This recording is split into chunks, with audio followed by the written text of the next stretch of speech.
Hello, hello mes très chers auditeurs, j'espère que vous allez bien. Pour ma part, cela va très bien. Figurez-vous qu'à l'occasion de mes vacances, parce que oui, j'en prends aussi, j'ai été invitée à découvrir durant une semaine le village de vacances chrétien du domaine Père Guillot à la Parade dans le 47. Et oui, dans le sud de la France. Chanceuse, hein. Dans ce lieu, chacun peut se détendre, se baigner, découvrir la région. Et les chrétiens de tous bords peuvent en toute simplicité également se ressourcer spirituellement lors de réunions proposées chaque jour s'ils le souhaitent. Bien entendu, dans ce village vacances, les non-chrétiens sont également les bienvenus. Les personnes intéressées trouveront le lien de leur site web en barre d'infos. Et c'est donc tout naturellement que durant ce séjour, j'ai recueilli les quelques grammes de bonheur de gens formidables que je remercie d'ailleurs vivement pour leur générosité et leur partage. Ces échanges ont donné lieu à une série spéciale de 13 épisodes que je vous laisse découvrir. N'hésitez pas à liker, commenter et n'oubliez pas de vous abonner et activer la cloche. Allez, c'est parti! Quelques grammes de bonheur. Quelques grammes de bonheur. Quelques grammes de bonheur. Quelques grammes de bonheur. Quelques grammes de bonheur. Quelques grammes de bonheur. Quelques grammes de bonheur. Quelques grammes de bonheur. Bonheur. 4 grammes de bonheur. Bonjour ou bonsoir, quelle que soit l'heure, bienvenue à tous. Aujourd'hui, nous sommes avec Viviane, 47 ans, qui vit à Nivelles et qui est institutrice maternelle. Bonjour Viviane. Bonjour, comment vas-tu? Ça va, merci, et toi? Oui, ça va bien, merci. Oui, qu'est-ce que tu fais de beau là actuellement? Alors là, je suis en vacances. Oui. Je suis en vacances à Père Guillot, qui est un camp chrétien. Oui. Où je passe du temps avec ma famille. Et j'ai rencontré plein de gens extraordinaires, dont toi. Et oui, je trouve que c'est un camp où on peut se ressourcer, où on peut avoir un enseignement chrétien, si on le désire. C'est pas une obligation. Et des activités avec les uns et les autres. Ah, c'est super, et tu es venue en famille peut-être? Je suis venue en famille avec mon mari et mes 2 enfants. Tu as 2 enfants qui ont quel âge? J'ai un ado qui va avoir 14 ans et une fille de 10 ans. Waouh, ça va, ils se suivent, c'est pas trop difficile à la maison? L'entendre, c'est pas toujours ça. Oui, c'est pas toujours simple, et c'est ça. Ils s'entendent pas toujours comme je voudrais moi, mais après quand j'entends, et j'ai eu des frères et sœurs aussi. Oui, c'est ça. Toujours, après, quand ils vont grandir, ils seront certainement même très proches. C'est vrai. Heureusement qu'ils sont 2 en tout cas. Oui, c'est ça. Seule, j'aurais pas voulu en avoir qu'un, donc je suis contente d'en avoir 2. En plus, un garçon et une fille. Voilà. C'est super. Le choix du roi. C'est vrai. Le choix du roi. Et tu vis à Nivelles, c'est en Belgique, hein? En Belgique, oui. Oui. Tout à fait. C'est près de Bruxelles, pour ceux qui connaissent un peu la Belgique. Oui, c'est ça. C'est à 35 km de Bruxelles, mais plus dans le sud alors. Bon, je vais pas te faire de mention des frites, hein. Tu dois l'entendre assez régulièrement. C'est sûr, c'est vrai. Ou du chocolat, en tous les Après, clichés. elles sont très bonnes. Maintenant, je pense qu'en France, vous faites aussi des belles frites. Oui, aussi, tout à mais fait. bon, voilà. Bon.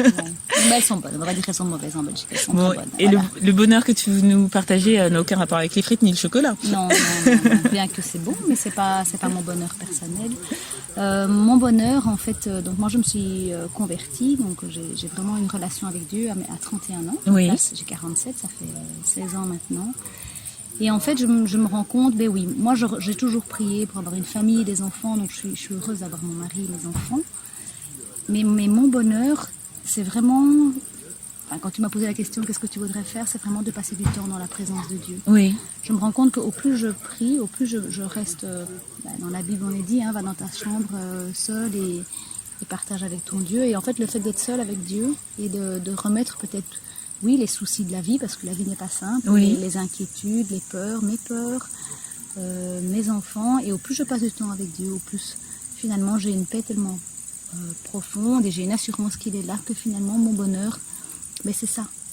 Parce que c'est sûr que, voilà, je disais ici, en vacances ou ailleurs, mon bonheur c'est d'être avec mon mari et mes enfants. Oui. Mais si on n'a pas la paix, c'est pas simple d'avoir le bonheur. D'accord. Pour moi personnellement. Et donc le fait d'être dans la présence de Dieu, au plus je suis proche de Dieu, au plus mon bonheur vient de lui, ben, j'ai envie de dire, quoi qu'il arrive, j'ai pas à me déstabiliser parce que je sais que j'ai mon Dieu qui est près de moi. Et donc mon bonheur c'est ça.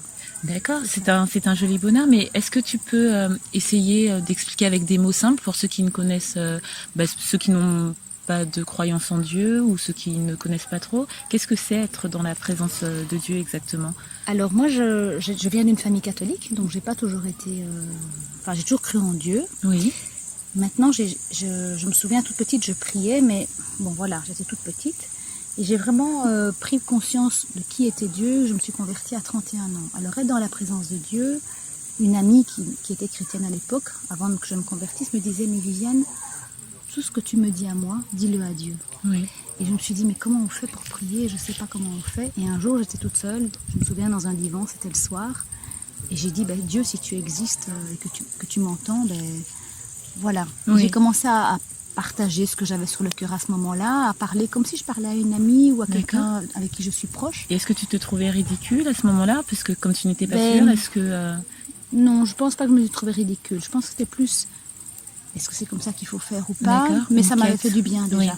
Oui. Mhm. Donc, et en fait, voilà. Après, petit à petit, on apprend à entendre la voix de Dieu, même si ça paraît peut-être un peu bizarre pour certains d'entendre ça, mais on entend la voix de Dieu, on peut lire la Bible. Après, moi, je lis la Bible aussi. Dans la Bible, il y a des passages qui me parlent, que Dieu me parle à travers la Bible aussi. Ou...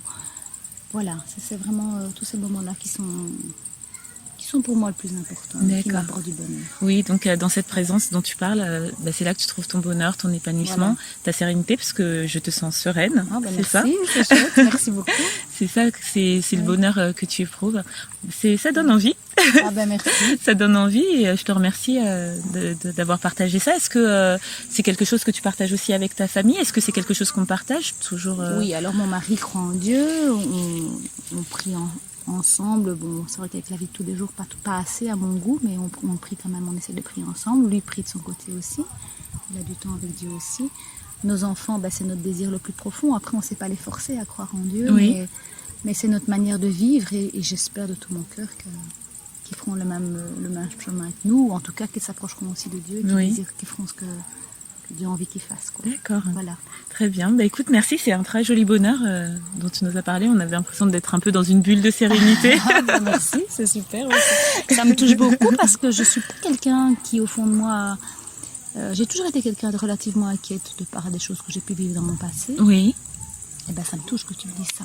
Parce que c'est vraiment une recherche et une quête de ça, quoi. D'aller rechercher une paix profonde qui vient de Dieu et d'arrêter, parce que mon mari me dit souvent, tu t'inquiètes pour tout, et d'arrêter de m'inquiéter, de me dire, Oui. ok, Dieu est là, j'ai pas à m'inquiéter, quoi. On a eu un enseignement ce matin, hier, qui disait qu'on était les enfants de Dieu, quoi. Oui. Fils et les filles de Dieu, et je me dis, on a un grand papa, quoi, un papa tout puissant, donc on ne doit pas s'inquiéter. Voilà. Très bien. Écoute, j'espère que les auditeurs auront compris, mais tu as très bien expliqué ce qu'était cette croyance, cette démarche, cette relation. On peut parler de relation, c'est ça, hein? Oui, tout à fait. Et encore merci pour ta générosité, pour l'avoir partagé avec nous. Prends soin de toi, prends soin de ta famille et de cette paix que te procure le Dieu auquel tu crois. Merci André. Merci à toi. Merci. Très bonne journée et à très bientôt. Et n'oubliez pas, vous autres, le bonheur aussi léger soit-il n'est jamais loin. Alors sachez le voir, vous en saisir et l'apprécier. À bientôt. Quelques grammes de bonheur. Quelques grammes de bonheur. Quelques grammes de bonheur. Quelques grammes de bonheur. Quelques grammes de bonheur. Quelques grammes de bonheur. Quelques grammes de bonheur. Quelques grammes de Quelques bonheur. grammes de bonheur. 4 grammes de bonheur. Également envie de donner un peu de bonheur en partageant le vôtre? N'hésitez pas à prendre un rendez-vous téléphonique avec moi pour une interview sur le lien suivant que vous trouverez également en barre d'infos. À très vite et n'oubliez pas de vous abonner. Merci.